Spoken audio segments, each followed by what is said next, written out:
বাংলাদেশ উন্মুক্ত বিশ্ববিদ্যালয়ের এসএসসি ভর্তি পরীক্ষা 2026-এ যে সমস্ত শিক্ষার্থীগণ ভর্তি পরীক্ষায় উত্তীর্ণ হয়েছেন, আপনাদের সকলকে আন্তরিক শুভেচ্ছা, অভিনন্দন ও সালাম জানিয়ে শুরু করছি আমাদের আজকের ভিডিও। আসসালামু আলাইকুম। আজকের ভিডিওতে আমি আপনাদের দেখাবো কিভাবে আপনারা আপনাদের রেজাল্ট দেখবেন, মানে আপনারা ভর্তি পরীক্ষায় উত্তীর্ণ হয়েছেন কিনা এই তালিকাটা কিভাবে দেখবেন এবং আপনারা কিভাবে আপনাদের টাকা জমা দেবেন, কত টাকা জমা দিতে হবে, বিস্তারিত বিষয় আজকের ভিডিওতে আলোচনা করা হবে। প্রথমত শিক্ষার্থী, আপনারা আপনাদের মোবাইলে যে কোনো একটা ব্রাউজারে আপনারা প্রবেশ করবেন। যেমন আমি এখানে গুগল ব্রাউজারে প্রবেশ করলাম। সেখানে যে আপনারা সহজ করে লিখবেন BOU, বাউবি লিখে সার্চ করবেন। সার্চ করার পরে আপনি দেখতে পাচ্ছেন লেখা আসছে বাউবি। এই জায়গাটাই আপনারা আবার ক্লিক করবেন। করার পরে এখানে উপরে দেখতে পাচ্ছেন, দেখেন তো, এই যে সমান চিহ্নের একটা বক্সের ভিতরে তিনটা আইকন দেওয়া আছে, তিনটা সমান চিহ্নের মতো তিনটা দাগ দেওয়া আছে। ওইটার মধ্যে আপনারা চাপ দিবেন। দিলে আপনাদের এরকম একটা ইন্টারফেস চলে আসবে। আসার পরে এটা নিচে যাবেন। নিচে যাওয়ার পরে আপনারা সর্বশেষ এই যে নোটিশ অপশন যেটা, এটাতে আসবেন। নোটিশ অপশনে এসে আপনারা এখানে অ্যাডমিশন যে অংশটা আছে এটার মধ্যে ক্লিক করবেন। এই যে আপনারা দেখতে পাচ্ছেন লেখা চলে আসছে যে admission test result for not enrolled student of SSC programme 2026-27 all study centre. আপনারা ডাউনলোড অপশনে ক্লিক করবেন। দেখা যাবে যে আপনার সামনে এখানে 91 পাতার যে আপনার এখানে একটা PDF, সেটা আপনাদের সামনে চলে আসবে।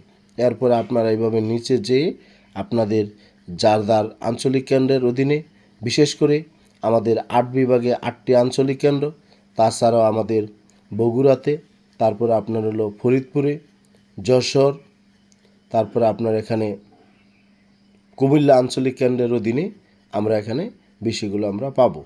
তারপরে আপনারা এগুলো আপনাদের যদি দেখেন যে আপনারা সিলেক্টেড হয়েছেন, তারপরে আপনাদের যে কাজটি করতে হবে, মে মাসের 15 তারিখ থেকে শুরু করে জুন মাসের 15 তারিখ পর্যন্ত আপনাদেরকে আবেদন করতে হবে, মানে টাকা জমা দিতে হবে।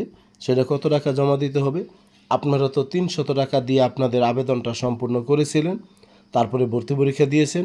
এখন আপনাদের 4700 টাকার মতো, বা 50 টাকা বা 100 টাকা এদিক সেদিক হতে পারে, সেই টাকাটা আপনাদেরকে জমা দিতে হবে। এবং এই টাকার মধ্যে আপনাদের ভর্তি পরীক্ষা, মানে আপনার পরীক্ষার ফি, বইয়ের ফি, তারপরে আপনার সারা বছর যে আপনারা পড়াশোনা করবেন সেই বেতন, রেজিস্ট্রেশন, সকল টাকা প্রথম সেমিস্টারে নেওয়া হবে। এর বাইরে কোনো টাকা আপনাদের কাছ থেকে নেওয়া হবে না। সেটা আপনারা ভালোভাবে বুঝে তারপর আপনারা টাকাগুলো জমা দিবেন। টাকা জমা দেওয়ার যদি কোনো অসুবিধা মনে করেন, আপনারা 01609781125 এই হোয়াটসঅ্যাপ নাম্বারে আপনারা আমাকে মেসেজ দিবেন। আরেকটা বিষয়, এখন টাকা জমা দেওয়ার পরে আপনাদের যে কাজটি করতে হবে, সেই টাকা জমা দেওয়ার রসিদের অংশ আপনারা যে স্টাডি সেন্টারে ভর্তি হয়েছেন সেখানে মানে প্রিন্ট করে ফটোকপি করে 1 কপি নিয়ে জমা দিবেন। আর আপনাদের কাছে 2 কপি ফটোকপি বাসায় রেখে দিবেন। এটা আপনার ডকুমেন্ট যে আপনি টাকা জমা দিয়েছেন, ভর্তি হয়েছেন।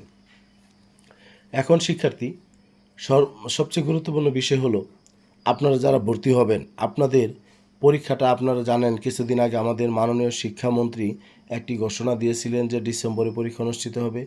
তবে বিষয়টা আমি আপনাদের বলি, যদি ডিসেম্বর মাসে আমাদের পরীক্ষা অনুষ্ঠিত হয়, আমরা কিন্তু বেশি সময় কিন্তু আমরা পাবো না। সেই জন্য আমরা পড়াশোনা শুরু করব, যাতে করে আমরা এই সময়ের মধ্যে আমরা প্রস্তুতি নিতে পারি। আর সেই ক্ষেত্রে আপনারা কেউ যদি অনলাইনে প্রাইভেট পড়তে চান বা আমার কাছে পড়তে চান, তাহলে আমার 01609781125 এই হোয়াটসঅ্যাপ নাম্বারে আপনারা আমার সাথে যোগাযোগ করবেন।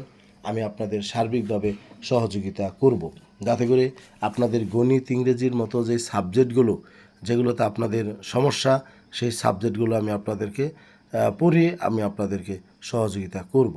তবে শিক্ষার্থী, একটা বিষয় এখানে স্পষ্ট, আপনারা অতি দ্রুত আপনাদের ভর্তি কার্যক্রমটা সম্পূর্ণ করে আপনারা পড়াশোনা শুরু করে দেবেন। যাই হোক, আসলে কথা বাড়াবো না। তারপরে যদি আপনাদের বুঝতে অসুবিধা হয়, আপনারা আমার হোয়াটসঅ্যাপ নাম্বারে মেসেজ দিবেন, আমি আপনাদেরকে সার্বিক সহযোগিতা করব। সবাই ভালো থাকবেন, সুস্থ থাকবেন, আর আপনাদের জন্য আমার জন্য দোয়া করবেন, আমি যেন আপনাদের জন্য কাজগুলো করে যেতে পারি। সকলের সুস্বাস্থ্য দীর্ঘায়ু কামনা করে এখানে শেষ করছি। ভালো থাকবেন সবাই। আসসালামু আলাইকুম।